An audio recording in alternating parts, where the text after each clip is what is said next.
la e-santé qui va être autour de la digitalisation. Alors vraiment, quand on parle de télémédecine, en fait, ce qui est intéressant dans la télémédecine, c'est pas tant la téléconsultation que la téléexpertise, le télésuivi, c'est-à-dire suivre à distance un patient, avoir également la possibilité d'intervenir si des constantes se dégradent, par exemple.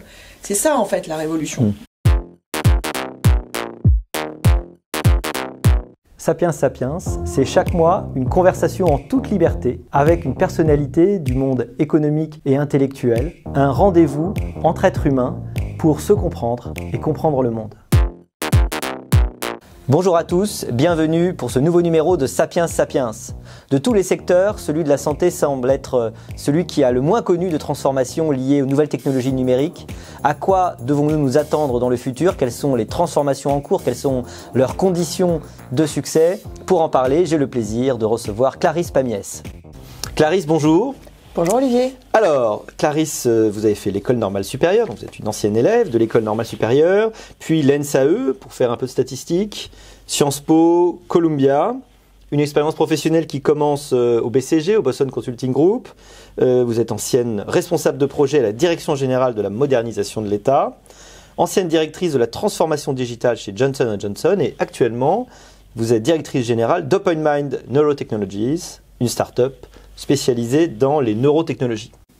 Alors le Consumer Electronics Show de Las Vegas, le CES de Las Vegas, qui s'est tenu au mois de janvier, en début d'année 2022, a fait évidemment, Covid oblige, la part belle aux technologies de santé, à l'e-santé. Qu'est-ce qu'on peut dire aujourd'hui sur ce positionnement de l'e-santé, sur le développement de ces technologies? Est-ce que le frémissement en faveur de ces nouvelles technologies était sensible au CES de Las Vegas cette année? Alors il y avait un momentum Covid évidemment au CES de cette année. Déjà il y avait des conditions Covid puisqu'il a fallu y aller et revenir prendre l'avion. Donc ça c'est la première chose. Alors sur place effectivement on a vu des innovations dans le domaine du Covid, que ce soit tout ce qui est autour des purificateurs d'air. On a eu beaucoup de modèles dans ce domaine-là, des masques en tout genre, purifiants, et voilà, avec tout un tas de technologies embarquées. Et puis également différents tests, et notamment l'association entre des tests qui pourraient se passer en autonomie et une certaine authentification par différents protocoles qui permettent à une personne de ne pas avoir besoin d'aller s'authentifier ou d'aller faire un test en pharmacie et donc authentifié par un professionnel de santé. Voilà, donc ça c'est clairement ce qu'on a vu. Après sur la e-santé en tant que telle, qui reste un domaine parmi d'autres au CES, j'ai pas vu une explosion particulière des technologies. On a toujours beaucoup de ce qu'on appelle du wellness, du bien-être. On voit beaucoup de technologies aussi, beaucoup de pointes dans le domaine de la chirurgie par exemple, la réalité virtuelle ou la réalité augmentée appliquée à la chirurgie, des capteurs en tout genre, des capteurs physiologiques qu'on va utiliser par exemple en téléconsultation. Donc ça c'est des choses on va dire dans la continuité des années précédentes qui évidemment se sont renouvelées cette année. Alors on parle toujours beaucoup des startups françaises au CES de Las Vegas. Alors il y a peut-être un effet de visibilité parce que c'est celle qu'on regarde. Quelle est la réalité de cette présence française? Est-ce que la French Tech fait vraiment partie des acteurs notables au CES? Non, c'est une réalité. On est la deuxième délégation en France après les US. Cette année, donc sur 140 startups prévues, 130 ont pu venir. Donc voilà, on était un taux de présence, on va dire au-delà de 90%. Donc voilà, une très belle représentation française et en plus à l'entrée du salon, dans ce qu'on appelle l'Eureka Park, qui est le parc d'exposition des startups. Évidemment, il y a une marque qui a été créée il y a quelques années. Je pense que c'est une volonté politique forte et objectivement on peut la saluer parce que ça a permis de créer un écosystème visible vis-à-vis de l'extérieur. Donc ça c'est une réalité. Et après il y a évidemment des startups de tous les pays également qui sont représentés. On a souvent l'impression du CES comme étant un petit peu une sorte de concours Lépine de l'innovation, avec peut-être derrière l'idée que cette innovation est un peu superficielle, peut-être parfois un peu illusoire. Qu'en est-il de la réalité de ces innovations? Est-ce qu'il y a des choses qui sont utiles? On parlait de wellness tout à l'heure. Bon, c'est des choses qui ne vont pas changer le monde. Alors, est-ce que le CES, quelque part, quand même, à sa mesure, change le monde? Moi, je pense que ça change le monde. Alors, c'est toujours hétérogène. Quand on a 10 000 exposants ou plusieurs milliers d'exposants, forcément, il y a des choses sur lesquelles il faut faire le tri. Ce qui est très intéressant dans le Consumer Electronics Show, alors ça n'implique vraiment pas que la santé. On a beaucoup de choses sur la mobilité. On a eu énormément de green tech cette année aussi. Tout ce qui est autour de la maison connectée. Voilà, donc c'est très varié. Donc pour moi, en fait, c'est un écosystème qui est extrêmement important. Parce que finalement, plein de petites innovations incrémentales, et c'est comme ça que ça se fait l'innovation. On va avoir un nouveau composant, on va avoir un nouvel écran, on va avoir un nouveau capteur physiologique. Donc finalement, c'est pour les intégrateurs qui vont être typiquement des hôpitaux par exemple, ou des nouveaux acteurs comme Doctolib qui finalement ont une économie de la plateforme. C'est une manière d'aller faire leur marché dans plein de technologies qui existent, et c'est ça qui fait avancer pour moi le monde. Alors, on a l'impression d'un foisonnement de start-up, de nouvelles technologies, mais côté consommateur, côté patient, côté citoyen, on peut avoir à l'inverse l'impression qu'il n'y a pas grand-chose qui change pour l'instant, que ces changements sont encore assez lointains. Alors, qu'est-ce qu'on peut attendre concrètement? Qu'est-ce qu'un citoyen peut attendre concrètement de ces progrès à l'avenir? Alors aujourd'hui, en fait, quand on regarde les baromètres qui existent sur l'appétence et aussi la perception des patients, des professionnels de santé, même de premier recours. Donc là, il y a différents baromètres qui existent, qui sont faits par l'ASIP Santé avec Orange, MNH, etc. Et puis un autre baromètre plus récent par Deloitte. Ce qu'on voit déjà, c'est qu'il y a une vraie appétence des patients, même avant la pandémie, pour l'e-santé. Sur des choses relativement simples, pouvoir trouver un praticien facilement, avoir de l'information sur ma pathologie même quand je ne suis pas devant le médecin. Et donc une appétence et une réalité pour les patients finalement déjà là. Un peu plus de réticence du côté des professionnels de santé. Et ça, en fait, pour moi, c'est parce que aujourd'hui, le thème de l'e-santé, il est trop, le terme est trop large. En fait, on peut plus finalement comprendre cette réalité de la santé numérique uniquement avec un terme trop générique comme celui-là. Ça veut dire qu'il faudrait en détailler les sous-disciplines, peut-être, les sous-domaines. C'est exactement ça. Aujourd'hui, finalement, on n'est pas encore dans la lame de fond de l'e-santé. On est encore dans la vaguelette de surface. Et la vaguelette de surface, ce sont principalement aujourd'hui des aspects administratifs du parcours de soins qui ont été digitalisés. Oui. C'est de la prise de rendez-vous, c'est même de la téléconsultation. Aujourd'hui, on ne change pas la relation patient-malade dans une téléconsultation. On reste finalement dans quelque chose que pouvaient connaître nos grands-parents, même si ça se passe par écran interposé. Donc ça, c'est une réalité, les patients le voient. Pour les professionnels de santé, finalement, ça n'a pas un impact énorme. Quand je suis à l'hôpital, le fait que le patient ait pris rendez-vous avant, ça ne change pas le fait que j'ai toujours du mal à traiter le nombre de patients dans ma salle d'attente ou dans mes urgences. Donc c'est pour ça aussi que les professionnels de santé ne voient pas et se plaignent en fait d'avoir finalement pas de matérialité forte de l'e-santé. Donc ce qui est intéressant, c'est finalement ce qui se passe après, en fait. C'est-à-dire la e-santé qui va être autour de la digitalisation. Alors vraiment, quand on parle de télémédecine, en fait, ce qui est intéressant dans la télémédecine, c'est pas tant la téléconsultation que la téléexpertise, le télésuivi, c'est-à-dire suivre à distance un patient, avoir également la possibilité d'intervenir si des constantes se dégradent, par exemple. C'est ça, en fait, la révolution.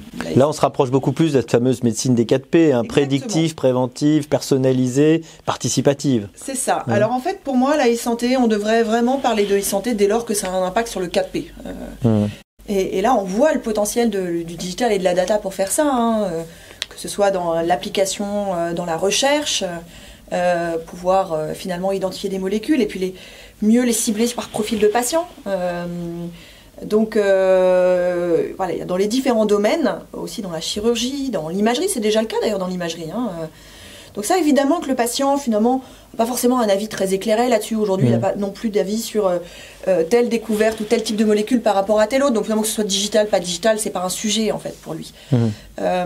Mais donc là, on est encore aux portes de cette révolution un peu plus profonde du digital et de la data, mais vraiment au service de la médecine 4P. Oui, vous opposiez la lame de fond et l'écume. Alors pour l'instant, on a peut-être vu que l'écume, vous dites, on a vu des choses qui nous font gagner en praticité, des prises de rendez-vous, des choses qui sont un peu plus simples. Mais la lame de fond, on l'a pas encore vue. Alors est-ce que vous pouvez peut-être nous faire rêver? Qu'est-ce qu'on peut espérer de cette lame de fond? Alors il y a peut-être plusieurs questions, mais aussi est-ce que les praticiens, les professionnels de santé peuvent eux-mêmes espérer de ces changements une solution aux différents problèmes qui ne sont pas uniquement des problèmes technologiques aujourd'hui, mais des problèmes aussi d'organisation du système de soins, de coordination?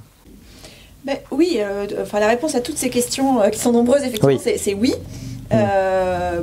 Pour moi, en fait, je ne veux pas minimiser ce qui se passe actuellement. La première vague, même si c'est encore une vague de premier niveau, hein, elle est nécessaire parce que l'enjeu à un moment, quand on va avoir par exemple une nouvelle manière de suivre à distance un patient diabétique ou une manière aussi de lui donner de l'éducation, ce qu'on appelle de l'éducation thérapeutique. À un moment, toutes ces innovations, si elles sont trop morcelées, elles s'intégreront jamais vraiment dans le parcours de soins où c'est très long, c'est un article 51, les fameuses expérimentations et puis le temps que ça passe à l'échelle, voilà, tout ça c'est des temps qui sont extrêmement longs. Et moi je crois beaucoup que pour arriver à accélérer ça, il faut avoir justement un peu ces plateformes qui vont intégrer, donc ces intégrateurs. Et ça c'est ce qu'on commence à voir émerger en France. Alors on parle effectivement de Doctolib, il y en a d'autres qui ont pris des chemins un peu différents, comme Lifen qui va aller fournir en fait finalement des nouveaux outils plutôt côté praticien. Donc tous ces... Ou alors on a encore d'autres acteurs que je trouve extrêmement intéressants, comme BioSerenity ou Dental Monitoring qui vont aller finalement réinventer tout un bout de parcours de soins, alors sur une pathologie précise. Alors là, typiquement pour Dental Monitoring, ça va être l'orthodontie par exemple. Et là, on va réinventer de A à Z ce parcours de soins, parce qu'on sait évidemment qu'on a beaucoup de leviers, et c'est assez systémique. C'est ça le problème de la santé, hein, c'est que quand vous voulez changer quelque chose dans un parcours de soins, vous allez vous heurter au fait qu'il y a plein de professionnels de santé qui sont impliqués, il y a un système de financement particulier, on n'a pas la formation qui circule, etc. Donc c'est là où c'est hyper intéressant d'avoir des acteurs qui repensent un bout de parcours de soins de A à Z sans contrainte quelque part. Justement, on voit qu'il y a un foisonnement d'innovation, de start-up, de recherches qui se font. On sait qu'il y a une différence entre l'invention et l'innovation réelle, c'est-à-dire l'invention, la capacité à créer une technologie et puis l'innovation, la capacité à en faire un marché. Alors quelles sont les conditions aujourd'hui de développement de ces innovations? Quelles sont les conditions de réussite de ces entreprises? Et évidemment encore plus sur notre sol, sur le sol français, sur le sol européen.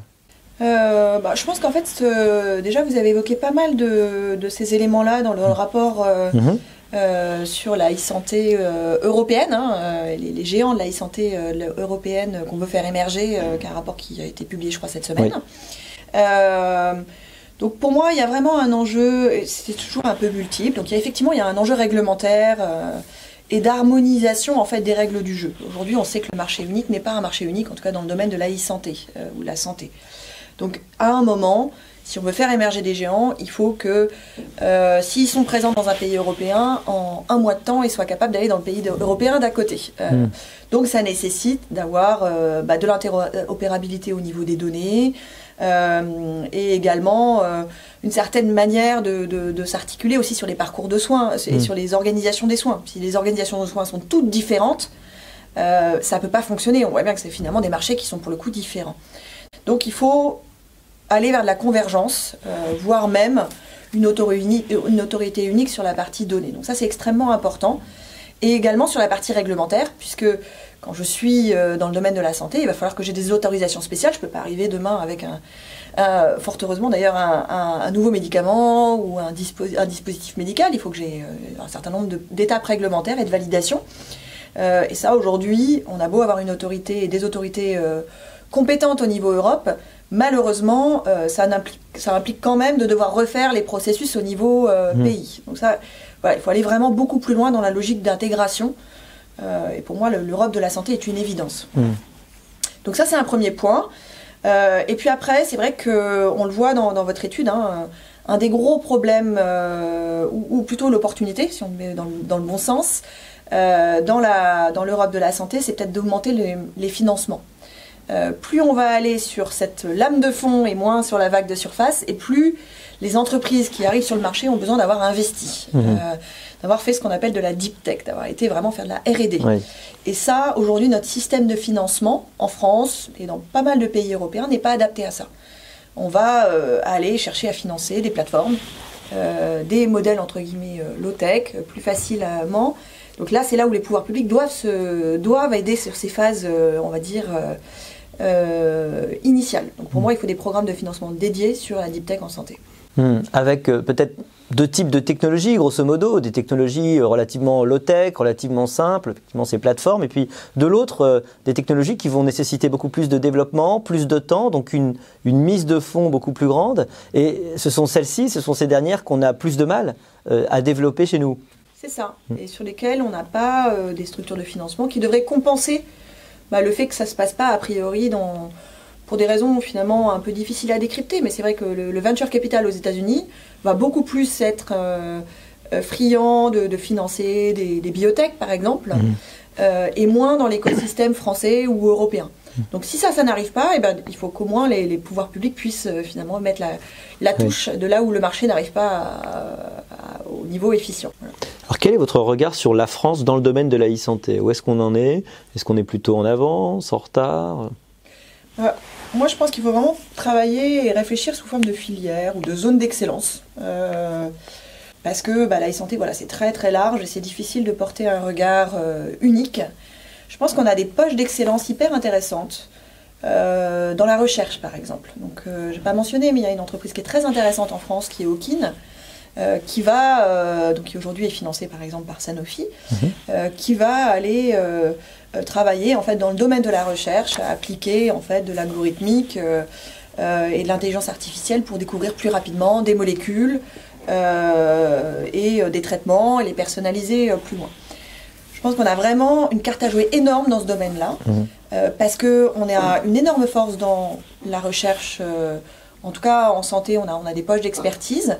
Dans le quantique, parce que demain l'ordinateur quantique va avoir un impact extrêmement important dans la capacité à faire des calculs qu'aujourd'hui sont un peu limités en fait avec les techniques actuelles. Dans l'intelligence artificielle, parce qu'on a beaucoup d'experts internationaux de l'intelligence artificielle qui sortent des laboratoires français ou des écoles françaises. Donc je pense que là il y a une vraie politique publique intéressante à faire sur ce domaine de la recherche, on va dire 4.0, dans le domaine médical. Et puis il y a d'autres poches après intéressantes. On va avoir aussi des poches. On a beaucoup d'entreprises qui sont pas. Ça manque de gros acteurs dans le domaine du dispositif médical. Et demain le dispositif médical il est digital. Il y a toujours. Il y a évidemment les dispositifs médicaux comme les implants qui vont être peut-être avec une part physique importante, mais il y a de plus en plus en fait des dispositifs médicaux qui intègrent une part digitale dans leur fonctionnement. Donc ça c'est intéressant aussi comme poche d'expertise et comme zone d'excellence. Et puis voilà, je pense que la France en fait commence à avoir ses champions qui sont intéressants. Ce serait dommage de ne pas avoir des champions typiquement dans des intégrateurs qui soient européens. Je pense qu'il faut se méfier d'avoir une plateforme unique qui va prendre tout le marché. Je serais plus à l'aise avec le fait d'avoir Babylon Health qui s'installe en France, à côté de Doctolib, et d'avoir plus un écosystème qui est compétitif dans ce domaine-là. Donc je pense que sur ces intégrateurs, il faut vraiment penser Europe. Alors parlez-moi d'OpenMind Neurotechnologies. Qu'est-ce que vous faites en quelques mots? Alors nous, on a le parti pris en fait qui est de digitaliser un parcours de soins ou une pathologie, en l'occurrence, qui va être tout ce qui est autour de la psychologie, la prise en charge de la santé mentale. On n'a pas fait le choix d'aller, ou pas tout de suite en tout cas, sur la partie pathologique, mais on a fait le choix d'aller sur la partie préventive. Et aujourd'hui, en fait, on a dans la recherche scientifique, on connaît assez bien ce qui est capable préventivement en fait, d'aider une personne à ne pas développer des troubles d'anxiété, de stress, de dépression aussi pour certaines pathologies, donc ce qu'on appelle les troubles anxieux, les troubles de l'humeur, et puis un burn-out dans le monde du travail. Donc finalement d'aider la personne à développer ses défenses naturelles. Donc nous ce qu'on apporte c'est des solutions grâce à la technologie et notamment grâce au jeu qui est couplé à de la donnée pour aider les personnes dans les entreprises à garder ce niveau de défense naturelle au top.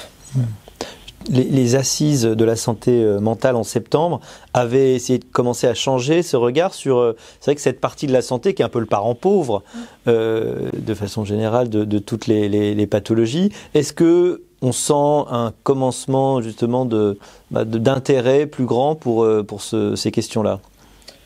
Oui, alors ça frémit. Oui. Il va falloir plus qu'un événement comme les assises de la santé mentale, même si ça a été beaucoup porté par le président de la République, donc ça c'est toujours un signal qui est positif. Ça a abouti à des mesures concrètes, le remboursement des consultations de psychologues, qui était vraiment quelque chose qui était demandé de longue date en fait par la profession, par les filières de soins. Ça a aussi permis de débloquer quelques financements. Après, on est encore très loin du compte, parce que la santé mentale, alors avant la pandémie déjà, on savait que c'était une personne sur 4, globalement, qui à un moment dans sa vie va être vraiment basculer du côté pathologique de la santé mentale, que ce soit de la dépression, de l'anxiété, etc. Oui. Et malgré cet état de fait qui est finalement gigantesque, probablement ce pourcentage est même augmenté avec la pandémie, c'est 10% des financements de la santé. Donc évidemment, il y a un problème, il y a un rapport qui ne se fait pas. Voilà.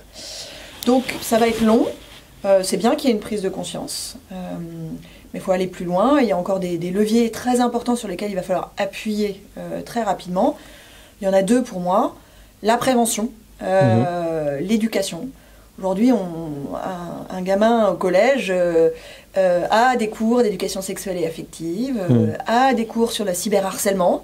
Mais jamais on lui explique comment fonctionne son système nerveux autonome et comment il risque de développer des troubles anxieux et de l'humeur. Donc je pense que c'est un vrai manque dans le système éducatif, dans les entreprises. Donc ça c'est la première chose. Et puis la deuxième chose, c'est vraiment équiper les professionnels du premier recours. Parce que qu'est-ce qui se passe quand on a une problématique de santé mentale en tant qu'individu, en général, on va mettre du temps, parce que c'est un gros problème de la santé mentale, c'est qu'il y a du déni qui est intrinsèque. Mais on va arriver à un moment devant son généraliste. Voilà. Son généraliste, il n'est pas formé, il n'est pas équipé. Et donc, vaguement, ce qu'il risque de faire à la fin de la consultation, après avoir écouté avec toute son empathie, c'est de donner un post-it avec le numéro de 2 psychologues qu'on peut éventuellement contacter. Voilà. Donc, ce qui est déjà pas mal. Ce qui est déjà très bien, mais bon, évidemment, on a encore un peu de marge par rapport à la médecine 4P sur ce point-là. Oui. Et on peut outiller aussi les généralistes, en plus de les former, les outiller avec une capacité à aller faire du diagnostic et de l'orientation beaucoup plus précis, en fait. Alors, pour terminer, je vais vous poser la question traditionnelle de Sapiens Sapiens, qui est celle de votre vocation. Comment vient-on à s'intéresser aux neurotechnologies, on peut dire à la santé mentale? Est-ce que ça a été par hasard ou pas du tout? Moi, j'ai une grande théorie, c'est qu'on n'arrive jamais par hasard quelque part. Voilà. Il y a un moment, l'évidence est là, que oui, on a toujours été destiné plus ou moins à ça. Alors après, on y a été parfois par tâtonnement, mais on se retrouve toujours dans cette zone où finalement ça fait du sens. On se dit mais bon sang, mais c'est bien sûr. Voilà. Donc après, me concernant, j'ai un mode de fonctionnement qui est extrêmement à la fois la tête et le cœur. Et donc le choix d'aller dans la santé mentale, c'est vraiment l'alliance des deux. Je crois fondamentalement qu'on peut faire mieux dans le domaine de la santé mentale et en plus qu'on doit faire mieux. Et donc c'est l'alliance de ça qui fait que je me suis investie des 2 mains et des 2 pieds et de toute ma tête et de tout mon cœur dans cette aventure. Merci beaucoup. Merci.